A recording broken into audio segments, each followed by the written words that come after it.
Beans and Bubbles, un podcast para verdaderos dragones que disfrutan la vida a través de la comida. No somos expertos, pero nos apasiona recomendar el mundo del buen comer y beber. Quédate con nosotros y sé parte de la comunidad de Beans and Bubbles. Bienvenidos a Beans and Bubbles. Yo soy Mariana Tafich. Y yo, Joy Tlacuali. Y hoy tenemos a un invitado de lujo porque vamos a hablar de una de las gastronomías más importantes del mundo y qué mejor que una persona de esa región para hablarnos de esto. ¿Quién está con nosotros? No, pues el chef Mikel Alonso, ídolo, maestro de maestros y un gran honor. Joder, el honor es mío estar aquí con vosotros, la vamos a pasar bien, ¿eh? No, muy bien, Mikel. Eso que Nos vamos Mikel. a divertir. Ay, sí. No, la verdad es que queremos platicarles. Seguramente mucha gente ya sabe quién es Mikel Alonso, pero para el que no sepa, me gustaría platicar que Mikel es uno de los chefs más reconocidos en México, no solo por su trayectoria como chef restaurantero, también por su calidez humana y, la verdad, la forma que tienes de conectarte con la gente. Ha tenido un número de reconocimientos por Restaurante Vico y ha cocinado con chefs reconocidos como Juan Mari Arzac. Además, la revista Líderes lo ha sumado en su lista entre los 300 líderes más influyentes en México. Como mi madre está súper orgullosa de eso. Me dijo, hijo, yo sabía que te ibas Yo a sabía que ibas a llegar a... Siempre dice que soy el número uno, mis madres a la ayuda, ¿verdad? Exacto. Exactamente. Oye, Mikel, pero como siempre decimos en el programa, primero lo primero, ¿no? Y siempre hay que empezar por el vinito del día. El día de hoy les traje un vino de Valle de Guadalupe que se llama Santos Brujos. Es un tempranillo 2017 y realmente antes de empezar estamos platicando de qué varietales se deben de sembrar en qué lugar y hay mucha gente que le gusta mucho el tempranillo y realmente es el primer tempranillo realmente bien hecho que he probado en México. Es un 2017, es de Viñas del Sol, se llama Santos Brujos. Es el primer viñedo biodinámico y orgánico certificado en México. Así es. Que eso para muchos no representa nada, pero hay mucha gente que está atrás de eso que al final para mí lo que se representa es que están haciendo las cosas bien o están haciendo las cosas diferente y eso, bueno, yo creo que eso se agradece. En este mundo necesitamos gente así. Exacto. Gente que sea sensible, que se conecte con la tierra y que nos muestre lo que se puede llegar a hacer. A mí me encanta este vino, ¿eh? Y me encanta sobre todo detrás de la marca la filosofía que traen. Lo tienen muy claro desde el principio. ¿Conoces al enólogo Luis Pesiña? Bueno, no tengo el gusto de conocerlo de forma directa, pero me acuerdo cuando empezaron, a mí me contaron toda la historia y me pareció un tema maravilloso. Maravilloso. Yo lo conocí allá en Viñas del Sol y es un tipo joven, extraordinario, con unas ideas, sabe a dónde quiere ir, ¿no? Y me parece un vino muy especial, muy bueno. Y por favor, Mariana, Mikel, pruébenlo. A ver qué les parece. Es un vino con color intenso, brillante, tiene un poco de cuero. Obviamente frutas compotadas rojas, es largo y balanceado con taninos pulidos. La verdad es que se me hace que es un vino muy bien hecho, sin menospreciar, para mí es de los tempranillos mejor hechos en México, ¿no? Este silencio y la gente lo interpretó que le estábamos dando el buche, ¿no? Pero bueno, esa es la recomendación del Y además son vinos que sacan pues lo que es, ¿no? Al final del día la tierra es sabia, la respetas, la tratas muy muy bien y te da. Y lo que puedes probar en una botella es ese resultado. Aquí no hay engaños, no hay mentiras, lo que es. La gente puede decir, oye, pues fíjate tú que... Hombre, las comparaciones son odiosas. Yo he probado un tempranillo y tal, que no, a ver, olvídate de la uva, o sea, envuélvete un poquito más en lo que es el concepto trasero, ¿no? De dónde se viene y hacia dónde se va, que además es uno de los puntos súper importantes al día de hoy. Ellos ya vienen con esta filosofía desde hace mucho tiempo. Sí.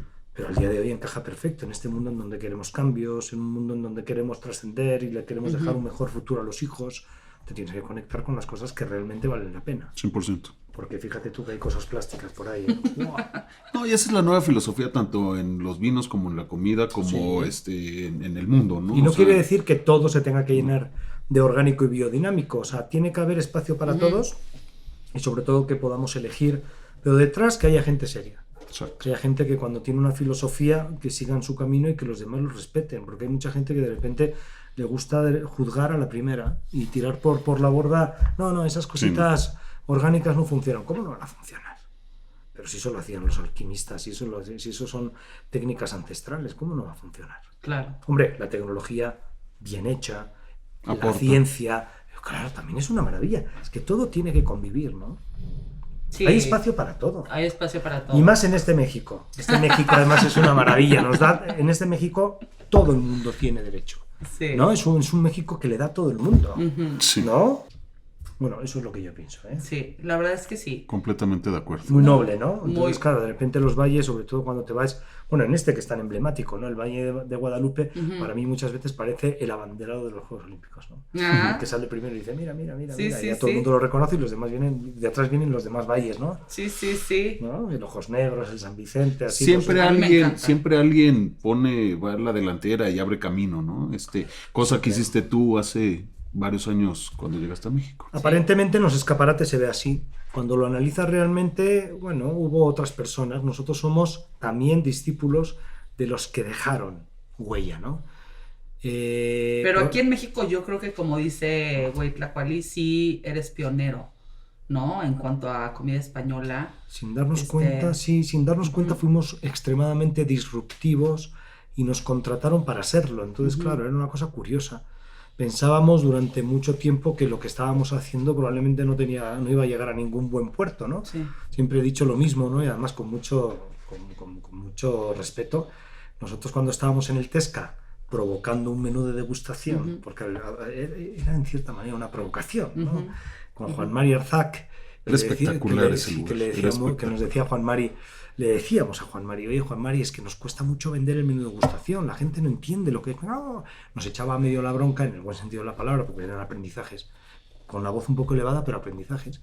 Y nos decía, ¿tú te puedes imaginar lo que me costó a mí en el momento gastronómico de cambio en el País Vasco, en donde había problemas con el grupo terrorista ETA y con todo lo que era la Fuerza Armada, y que yo tenía que a veces salir a mover manifestaciones y decir, os podéis mover un poquito más para allá porque estáis en medio? Y claro, cuando nos contaba ese tema, ¿no? Claro, estaba la manifestación, probablemente unos de un lado de la puerta de Arzac, otros del otro lado, y de repente él salía a mover, ¿no? Él nos contaba a veces esa historia y decíamos, pues tienes toda la razón, al final del día tenemos que hacer ese sobreesfuerzo, ¿no? Porque si quieres ser disruptivo y estás convencido además de lo que haces está bien, pues lo tienes que poder posicionar ante la gente sin que parezca que es un engaño, con mucho cariño.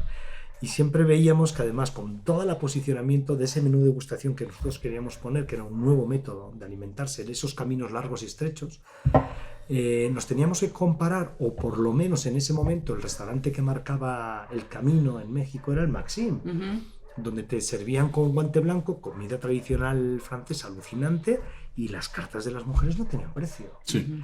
Y era como una cosa que nosotros decíamos, ¡guau! Nosotros estamos como del otro lado. O del otro lado o en otra casi dimensión, ¿no? Y cuando veíamos que realmente lo que íbamos a hacer seguramente no iba a llegar a buen puerto, esa forma de pensar disruptiva fue la que hizo que probablemente 10 años después estuviéramos en la ola. Sí. Pero siempre pensamos que íbamos a fracasar. Wow. De hecho, vivimos muchos años en ese pensamiento del fracaso, de decir, oye, por más que todos los días nos levantamos con una sonrisa enorme y damos lo mejor, joder, pues fíjate tú que a veces nos llovían, ¿eh? Nos llueven críticas, joder, nos llovían críticas, nos llamaban, oye, voy a llamar al chef, ¿qué pasó, señor?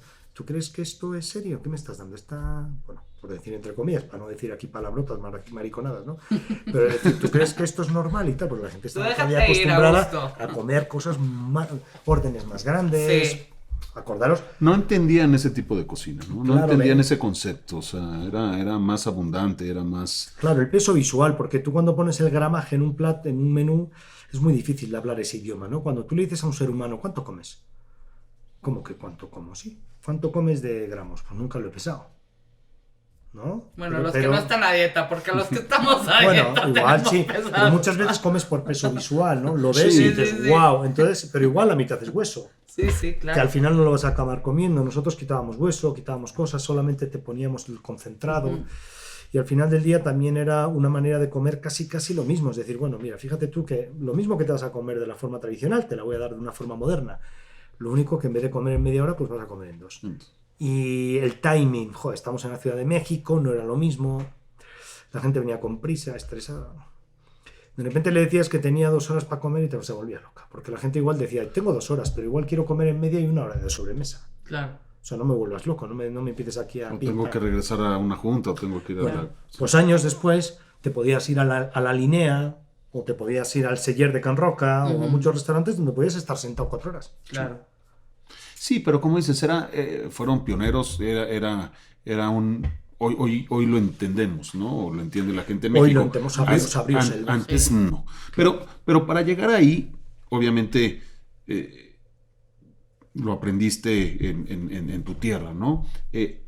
Mi pregunta inicial sería, ¿por qué San Sebastián o por qué el País Vasco es esa cuna? Y no me quiero meter ahorita en esa cuna de artistas, de maestros en la cocina, sino un poquito antes, en esas familias, en ese tipo de comida, en ese ingrediente extraordinario. ¿Qué comías tú de chiquito? O sea, ¿qué come la gente allá?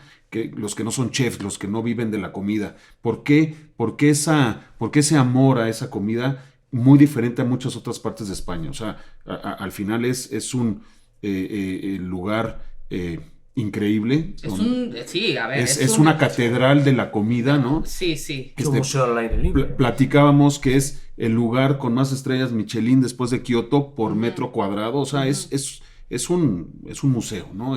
¿Por qué? O sea, ¿qué es lo que vive una familia normal allá en ¿Por qué en el ¿por qué País es tan Vasco? importante la comida en el País Vasco? ¿De dónde viene? ¿Cuál es el antecedente?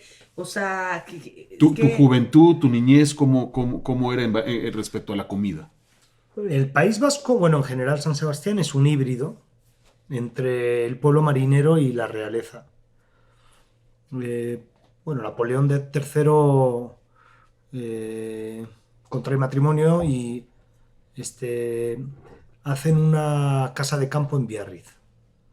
Se casa Napoleón III con una española y pensaba que en Biarritz podía tener una cercanía mucho más a su país, en vez de ir a probablemente veranear al norte de Francia, ¿no?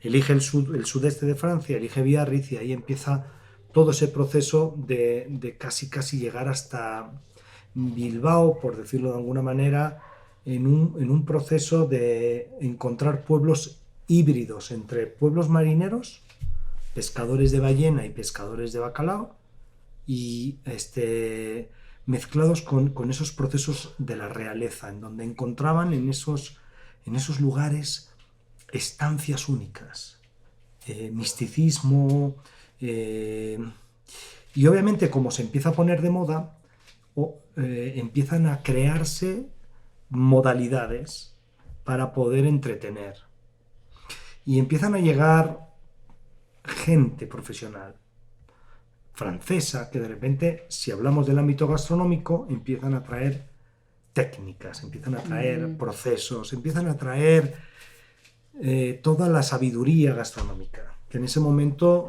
existía en Francia y que era punta de lanza a nivel mundial. Sin querer queriendo, San Sebastián permea el País Vasco, o esa parte del Cantábrico, pegada al mar, recibe toda esa información y la empieza a hacer suya. Y ahí es donde vemos que empieza la gastronomía a ser como una gastronomía híbrida entre el comer de una manera austera, con los productos de primera calidad del mar, porque al final vivimos en un cónclave que es entre mar y montaña, ¿no? Entonces, con las estaciones supermarcadas, las primaveras, los inviernos muy rudos. Entonces siempre éramos de, bueno, la parte de usar la cuchara en invierno, de alimentarte más de potajes, de saber que al final se guisa, porque somos una región donde sabemos guisar muy bien por los inviernos, pero también sabemos asar muy bien, porque luego en los veranos nos toca dar ese toque de brasa para los chuletones, para los chicharros, para los besugos, ¿no? De hecho dicen que España se parte en tres, ¿no? Que en el norte se guisa, en el centro se asa y en el sur se fríe, ¿no? Como si fueran tres técnicas y las pudieras dividir. Entonces, todo este bagaje rápidamente explicado y llevado un poquito al año 1971, que es el año en el que yo nací, también tiene que ver con que en el 71 estaba todavía Franco, una dictadura, y pues veníamos un poquito de la austeridad, ¿no? Mis padres habían recibido una educación austera, donde no había ni siquiera ningún ápice para la tontería. Es decir, las cosas eran lo que eran. Claro.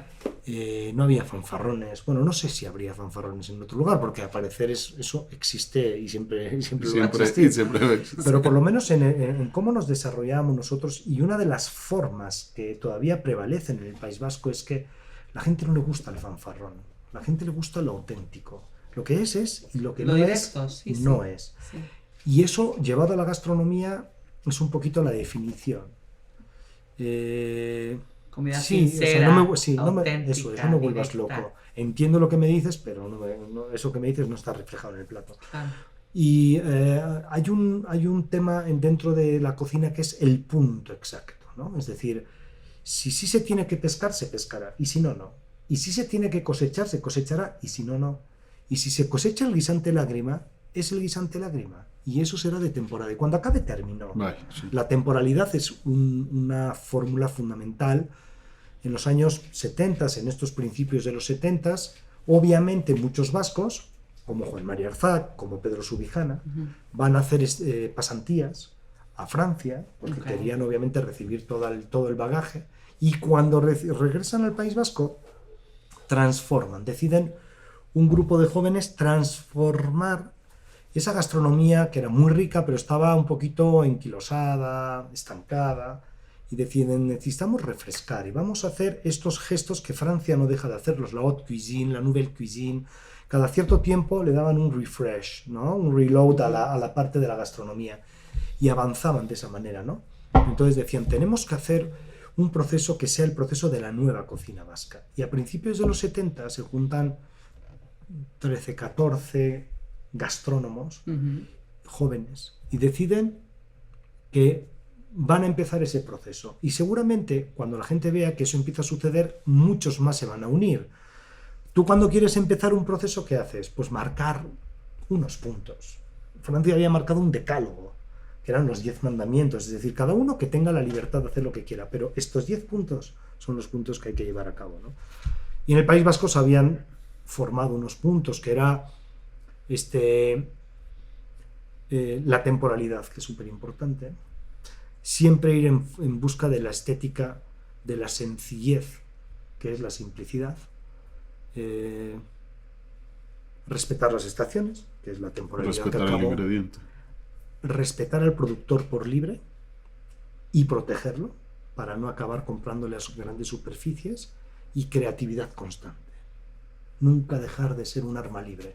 Para ser creativo siempre tienes que ver la vida, eso nos lo decía Juan Mari, con ojos de niño. Y son fundamentos que cuando tú vas a la escuela te los enseñan. Yo fui a la escuela de Luis Irizar y el primer día nos dijo, lo más importante de la cocina, claro, se hizo el silencio, y de repente nos dijo limpieza, limpieza y limpieza.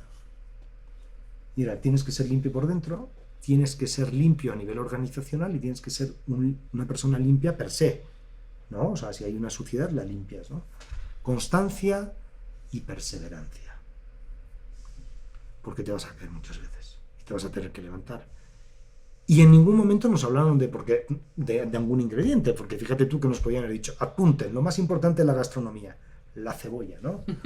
Nos podían haber dicho algo que tú como joven estás buscando que te den el pues, tip de un tu ingrediente vida. muy fijo, o una propuesta como muy entendible. Sí, a ti sí. te dicen limpieza, limpieza, limpieza y te quedas como cucú, ¿no? Como dices, ¿Qué tiene ¿qué que ver? quiso decir el maestro, no? Exacto. Pequeños saltamontes, ¿no? O sea, ya lo irás descubriendo. Y entonces yo creo que todo esto que acabo de decir metido en el mismo bombo hace que la gente, cuando cocina, porque en el País Vasco hay que entender que hay que todo el mundo cocina, ya sea que te dediques de una forma profesional o no. Hay muchos amateurs que les encanta la cocina y además es curioso porque todo el mundo cocina. Y cuando digo todo el mundo no hay sexos. O sea, es decir, todo el mundo cocina, mujeres, hombres, niños. Pero entonces, ¿crees que todo esto viene del efecto dominó que se generó por toda la cantidad de gente que empezó a traer esta nouvelle cuisine y toda la gente que empezó a cocinar, Sí. gracias a eso o qué? O sea, ¿fue inspiración o qué te fue? acelera, te inspira y transforma. Y cuando tú ves que hay gente que viene y te deja todo el bagaje, todo el conocimiento, porque el producto tú lo tienes, te lo da tu tierra. Pero bueno, también pueden tienen un gran producto ahí. Y ofrecerte diferentes tipos de productos que pueden venir de fuera, pero acaban siendo tuyo con el paso del tiempo, porque la tierra lo que hace es darte identidad. Por ejemplo, el mango Manila. Pues el mango Manila al final es mexicano, ¿no? Sí, sí. Viene de las Filipinas, de Manila, o se traen las primeras, este comercio marítimo que se creaba por medio de la nao de China y esas naos, y de repente dices, bueno, pues este mango es de Filipinas, ¿no? Y llega un momento en el que dices, hoy en día ya no, el mango es el mango de Manila, ¿no? Y es mexicano, y sabe diferente incluso al de Filipinas, aunque sea lo mismo. Y lo mismo nos pasa a nosotros con ciertos ingredientes, como por ejemplo los pimientos. Ciertos pimientos que ya son nuestros, como los pimientos de Guernica, claro, que tienen denominación de origen y ya pertenecen a esa denominación de origen vasca. ¿Qué sería de la gastronomía vasca sin la patata, sin el tomate y sin el pimiento? Al final del día, este maravilloso país y continente le dio color, le dio vida, le dio espíritu al continente viejo, tan glorificado, ¿no? La gastronomía francesa y los reyes, ¿no? El Rey Sol, joder, vaya nombre, ¿no? Y todo eso, ¿no? Y además veían estos productos al principio con mucha distancia. La patata, para cuando se pudo consumir por parte del hombre, la consumieron los animales, pensaban que eso era veneno. Y hasta que no hubo hambre en las guerras de Prusia y todo eso, no, la gente no dijo, bueno, vamos a comer patata, ¿no? Con el tomate pasaba lo mismo al principio, era ornamental. Y los primeros tomates, que no eran rojos, ¿no? Que eran tomates más lilas, más amarillos, los italianos los llamaban pomodoros, ¿no? Las manzanas doradas, ¿no? Sí. Y los veían como cosas ornamentales, como cosas de cuidado, que esto, a ver quién... Mejor que nos decore los balcones, ¿no? de nuestros palacios. Y al final la gastronomía siempre es una transformación. La gastronomía no es una medalla que se le tenga que poner a una persona, sino que es esa rueda, ese mecanismo que no deja de funcionar nunca, que siempre está en actividad, que pasa de generación en generación y que siempre hay algunos que la reciben y prometen cuidarla y protegerlo por el resto de su vida. Esos son los soldados de la gastronomía, ¿no? Luego hay otros que se pueden juntar a vivir la vida loca, a surfear la misma ola que tú. Exacto. Pero siempre hay gente que pueden ser más gente protectora, guardianes, que transmiten los valores, que transmiten los conocimientos, sí, y dan todo lo que pueden a las siguientes generaciones para que sean estas generaciones las que trasciendan. Y eso era lo que pasaba, lo que yo por lo menos mamé en el País Vasco. Entonces el País Vasco no es solamente la cebolla, el pimiento de Guernica, los guisantes lágrima, el buen chuletón o el mar que te puede dar rodaballos o rapes o pescados alucinantes, sino que hay detrás todo un concepto, una forma y un estilo de vida.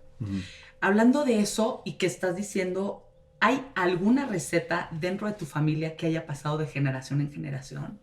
Hombre, pues muchas recetas que mi madre ha podido al final del día reproducir, pero no porque sean recetas de su autoría, sino que muchas veces mi madre, por ejemplo, vivía la época en los 70s de cuando estábamos pequeños. Ella pues era mucho de llamar y decir, oye, no sé cocinar, ¿me puedes decir cómo se hace esto? ¿Cómo se hace lo otro? Porque no hay que olvidar que las personas llega un momento en el que no saben cocinar. O sea, las personas empiezan sin saber cocinar. ¿Tú cocinaste desde pequeño? Pues no sabía. Pero lo que pasa es que no paraba de ver. Okay. Claro, los pisos muy pequeños, los departamentos, ¿no? En los que vivíamos muy pequeños, y éramos unas piezas. Claro, no hay que olvidar que también, yo no sé qué nos daban en esa época o con qué ADN salíamos, pero éramos unas piezas talladas a mano. Entonces siempre nos tenían que tener entre las enaguas, por decir algo, ¿no? Es decir, no te vayas muy lejos. Entonces tampoco teníamos el Family Room o el Xbox, no existían cosas. Entonces, ¿qué hacías? Pues pasabas muchas horas en la cocina. Y en la cocina, sin querer queriendo, te empapabas de olores, de sonidos. Hay los sonidos de la gastronomía. Muchas veces, si cierras los ojos, puedes cocinar, porque la fritura te da un sonido muy específico. En el punto en el que están las cosas, te llaman, te dicen, te avisan. Son ruidos que realmente marcan el punto en el que está el alimento, ¿no? Entonces, cuando vas creciendo en el País Vasco, con cosas que realmente además te regeneran, ¿no? Oye, la gente en el País Vasco son como gente alegre, siempre tirada para adelante, ¿no? Con energía. Pues es que comen de todo, ¿sabes? Que comen mucho vegetales, comen verdes. Se come mucho verde, porque piensan que en el País Vasco se comen solamente chuletones corderos y pacharán. No. Saben compaginar muy bien la gastronomía. No te voy a decir que la industria alimenticia es un cáncer con metástasis ya, que está impregnando el mundo entero, pues no va a hacer que el País Vasco no llegaría a pues un poquito todo ese proceso que es un proceso no deseado por nosotros los gastrónomos, ¿no? Comida rápida... fritangas, ¿no? Esas cositas que no quieres que coman tus hijos. Pero siempre yo me acuerdo que comíamos en casa muy equilibrado, súper equilibrado. Siempre carne mezclada con verduras, un poquito de... O sea, si hoy en día agarrar un nutricionista, un nutriólogo, esa fórmula, te juro que todos no estarían fit, ¿eh? Estarían con tripita, igual las tetitas colgando, cositas de esas, pero ya verás cómo felices, todos felices. ¿Qué es lo importante? Claro, hoy parece que necesitas estar fit. Sí. Y bueno, estás sano por dentro, pero estás fit, ¿no? Sí. La alegría no sé si va proporcionalmente con la... Seguro no. Con el cuerpo, ¿no? Porque el cuerpo, para tener un buen cuerpo o tú verte bien en el espejo, lo que necesitas hacer es un esfuerzo que va mucho más allá de la alimentación, ¿no? Sí. Y hoy en día hay demasiada información, que la dieta ceto, que la dieta tal. Antes decía, mira, la dieta del garbanzo, tira 1 kilo de garbanzos al suelo y recógelo uno por uno y a ver si adelgazas o no. ¿No? O sea, o con mi madre que decía, claro. Pues hijos, lo que hay que hacer es cerrar la boca, pues eso. Exacto. Pues decía al principio, no, pues cerrar la boca y ya está, ¿no? Luego hay otras dietas que no se pueden decir aquí en el podcast, pero porque son un poquito más picantes, pero también funcionan. Exacto. Ese para otra ocasión. Para el programa más nocturno. R. Clasificación R. Ay, qué padre, Miquel. La verdad es que hablar de la comida y ahorita que nos vas llevando en esta historia y nos va enamorando cada vez, cuéntanos, ¿cuáles son tus platillos favoritos de la comida vasca? O sea, ¿cuáles son los platillos que te conectan con, como te preguntaba hace rato, el huitlacuali, con tu niñez, con algo feliz, algo, esos momentos que, digo, sabemos, ahorita que estabas hablando de la patata, el pimiento, hay muchísimas cosas que se cocinan con eso, pero ¿hay algún platillo que tú digas, es que sí, de verdad me hace feliz? Muchos. Las patatas al horno, fíjate tú que mi madre siempre me ha dicho, pero hijo, ese era tu plato preferido, porque eran patatas al horno, ¿no? Con huevo duro, patatas y tomate, ¿no? Pero es una combinación que se lo das a un niño y es que el niño lo que necesita en ese momento es eso, dale almidón, dale energía. Que luego agarramos la bici y vamos por ahí, siempre te caías, y, o sea, pasábamos mucha adrenalina nada. Siendo pequeños. Y no pasaba nada. Que muchas veces decimos, ¿cómo estamos vivos todavía? O sea, que no tengamos vivos y enteros, porque podríamos estar vivos sin una oreja, un ojo colgando. Nadie usaba cascos, claro, pero nos dábamos, bueno, rodillera, salías, regresabas con sangre, no pasaba nada. Las madres sabían coser de la cantidad de ropa que rompíamos, ¿no? De que ya con la bici se enganchó, que el patinete y tal. Y yo me acuerdo que ensaladilla rusa, por ejemplo, ¿no? La ensaladilla rusa era una fórmula: patata, aceituna, atún, pimientos, todo mezclado con mayonesa, y te servías. Y esa ensalada que dices, pero es una ensalada muy común. Sí, pero se hacía a mano, no sé, era deliciosa. Hoy, por ejemplo, a mí me dan a mi edad 50 añitos la ensaladilla, la como y la disfruto, pero tampoco me meto las cantidades, porque cuando éramos jóvenes, pues éramos jóvenes. Sí. ¿No? Entre pecho y espalda nos podíamos meter lo que fuera. Un barril sin fondo. Ahora, venía Navidades y el olor de la sopa de pescado. Porque en Navidades comías espárragos foie, Pero el foie no huele. Ujú. El foie huele cuando lo metes en la boca. Claro. Y lo, A y lo retrogusto. calientas y el retrogusto, Sí, ¿no? sí. Pero el foie no huele. Sí. Pero cuando entras a casa y olía la casa sopa de pescado, sabías que había llegado la Navidad.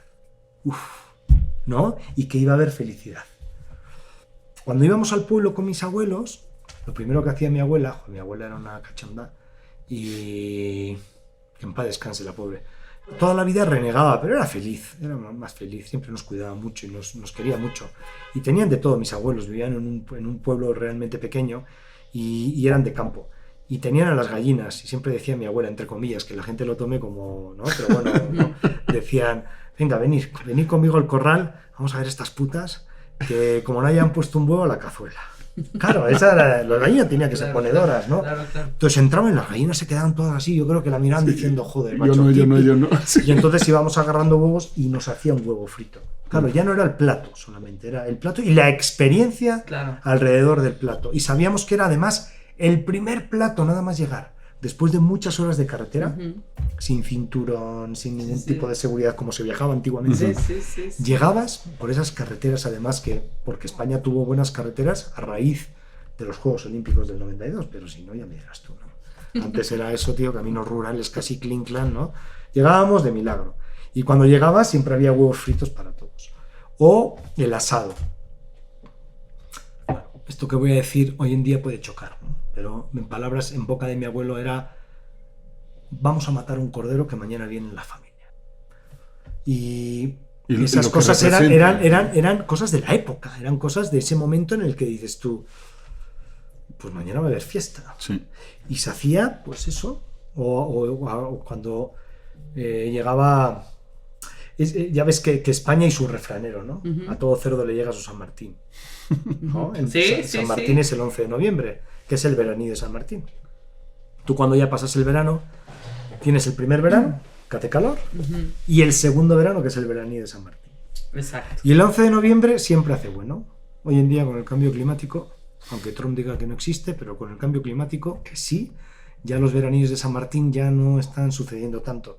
Pero era un fin de semana que clavado, o sea, era un día y ese fin de semana que clavado hacía bueno. Y tú, claro, como sabías que venía el veranillo de San Martín, no hacías la matanza del cerdo. Ok. Tenías que esperar al veranillo de San Martín para que llegara el frío, porque tú el cerdo, ¿dónde lo metías? En una casa donde había refrigeradores. El refrigerador era la calle, era el patio trasero de tu casa, Claro. donde Del ponías frío. todo el animal que pesaba 200 kilos a orear, ¿no? Y al día siguiente era cuando lo empezabas a procesar. Claro, tú imagínate comer un chorizo, un lomo, un jamón, una morcilla, de un proceso que realmente te conectaba con la tierra. O sea, había pozos para regar. El pozo lo hacíamos nosotros en verano. Nosotros en verano íbamos al pueblo y siempre había una actividad. Hacías de todo, te divertías mucho, pero acababas haciendo la casa del tío. Tenías que ir a cosechar cualquier tipo de salvajadas. Tenías que construir un pozo de 9 metros de profundidad, donde a pico y pala muchas veces, ¿no? Entonces esos procesos son los que te llenan. La gastronomía la vivimos así nosotros de pequeños. ¿Cuántas veces no comimos tortilla de ranas? Porque íbamos a pescar ranas. Ah, wow. Y estaba prohibido en España. Me decía mi abuelo, ten cuidado, cuando ves a la Guardia Civil, te agachas, que no te pillen, ¿eh? Y si te pillan, dile que soy el juez del pueblo. Hostia, ¿cómo era eso? Esa era la vida O sea, tortilla de patatas con rana, ¿o qué? con ancas de rana. Wow. Eso sí, O- eso sí podría ser comida exótica ya. O cuando, en el programa o cuando te decían tus abuelos, ¿no? Venga, echar la siesta. No quiero echar la siesta. ¿Qué echa la siesta? Bueno, después ya de un rifirrafe, te decían, bueno, pues aunque sea, agarra el escopetín y vete a cazar pardales. Agarra el escopetín, que era la escopeta de plomo, Ujú. y vete a matar pájaros. Pero teníamos 11 años, 12. O sea, te daban toma, o sea, toma, escopetín y municiones. Que podíamos sacarle un ojo a cualquier persona, porque ya me dirás tú de... Y ahí pues eran cosas que sucedían en una España un poquito más... En una España, en un País Vasco un poquito más... Pues como eran esas épocas, los 70s, los 80s, ¿no? Iba a decir que probablemente no tan domesticado, pero creo que hoy no estamos domesticados. Creo que estábamos más domesticados antes. Antes que... Creo que antes estábamos por lo menos más conectados, más con los pies en la tierra, más con los valores y más que sabíamos disfrutar la vida. Sí. éramos felices, ya no... Había claro, más conciencia. Yo creo que en los Porque- 80 no había ni un psicólogo. Sí. La, Son nuevos, la sí, psicología son era, lo arreglabas con chorizo, lo arreglabas con vino, o te arreglaban Con como el decían, tequila. En México con el con el tequila. tequila. Sí, O mal ese me dicho, gustó. lo que voy a decir que es Para mal todo dicho, malo un decían, mezcal. "Bah, te arreglan con una hostia, te arreglan, ¿no? Si estás desarrollado, te dan una y te arreglan, ¿no? Pues eso. Entonces, Sí. pues no había ningún tipo de pensamiento, o no te detenías a decir, voy a invertirle tiempo a esta necedad. No había tiempo para eso. Las cosas estaban muy marcadas porque eran procesos duros. La gente había salido de procesos muy angustiosos, muy duros, y lo único que quedaba era ese espíritu de tirar para adelante, y era una alegría brutal. Cuando dices tú, pero si estabais casi en las penurias, ahí es donde tú puedes ser más feliz, Sí. en ese Disfrutas proceso todo, sí. de cambio. No en la gloria, no, igual no eres tan feliz, ¿no? Sí. En la gloria, No le igual das en la tanta gloria es cuando más importancia, solo sí. estás, ¿no? Sí. Entonces, pues bueno, la gastronomía tiene que ver mucho con el proceso de la población y lo que piensa la población. Poblaciones con ansiedad comen mal. Poblaciones con espíritu se alimentan bien. Y poblaciones donde no está instaurado el consumismo y sí la austeridad se alimentan bien. Sí. Porque comen lo que les da. Es decir, como lo que me da la tierra y en su justa medida. No como de más. Tú si comes de más es por ansiedad. Pero eso es muy interesante, ¿no? Porque como lo que me da la tierra, sí. Luego habías dicho antes de festejábamos o había fiesta, ya sabía que había Muchas. fiesta y esa fiesta también se traduce en festín y Siempre lo que ligada me a da la la tierra gastronomía. y siempre hay buena comida, o sea, porque te puedes comer una papa, ¿no? Y la puedes servir y le echas sal y ya. O puedes hacer esa papa en una tortilla de patata impresionante con lo que tú quieras, ¿no?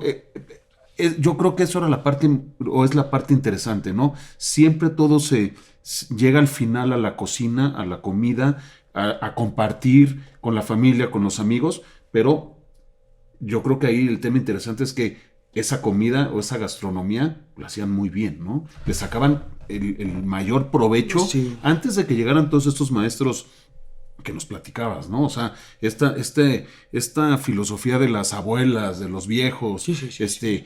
cocinaban extraordinario. Sí. Y con ese gran producto que tenían, al final era una fiesta. Y Era- se comía, era un y se festín. comía muy bien, ¿no? Se En el, comía y país, se en come, el sí. País Vasco hoy en día ves grandes ciudades, ¿no? Con pisos, como te decía, más pequeños, barrios, ¿no? Pero antiguamente estaban, bueno, y todavía siguen existiendo, ¿no? La modalidad de caseríos, ¿no? En donde tú podías tener tu vecino a 5 kilómetros, porque al final la parte del País Vasco está hecho del País Vasco costero, pero también del País Vasco de los valles y las montañas. De la montaña. Entonces también ahí tenías ese proceso del caserío, que el caserío más que un hogar era una empresa. Por eso muchas veces, y todavía por fueros, en las herencias que se hacen en el País Vasco, tú heredas todo al varón mayor. A la fecha. Todavía se puede Ok. heredar el caserío, que está considerado una empresa, al varón mayor, solamente para que él para que no se fragmente la empresa, Para que siga. para que Sí. siga en el mismo método, con la salvedad de que tienes que proteger a todos tus hermanos, ¿no? Claro, eso luego se tiene que dar. Y eso tiene que haber ahí un fundamento, ¿no? De decir, le voy a dar continuidad porque así es y así se prometió. Claro. Entonces, la gastronomía tiene que ir mucho con la fórmula del ser humano. Y el contexto social, ¿no? O sea, Uf, y siempre el contexto social. el contexto social yo creo que es de lo más importante, el tipo de comida que se desarrolla durante las guerras, el tipo de comida que se come en ciertas regiones por el tipo de tierra que hay y todo eso, pero yo creo que en la parte sociológica, que es de la que has estado hablando ahorita, como que es muy importante ver de dónde viene, porque muchas veces, como comemos en automático y no sabemos cuál es como la historia de la gastronomía de esa forma. Entonces, ahorita que estabas hablando de eso, como que me vinieron como muchísimas preguntas y bueno, quería preguntarte como dentro del País Vasco, ¿qué platillo te quedarías del País Vasco? O sea, ¿cuáles de los platillos crees que será tu top one? Si quieres saber qué responde nuestro invitado, no te pierdas la segunda parte de nuestro podcast. Estamos terminando nuestra primera parte del programa. Por favor, no se pierdan la segunda parte de esta gran conversación que hemos estado haciendo con Miquel Alonso. Va a estar buenísima. No se la pierdan. Salud. Salud. Sé parte de la comunidad. Síguenos en nuestras redes sociales, @BeansandBubblesExperience. Conoce nuestras recomendaciones y asiste a nuestras experiencias gastronómicas.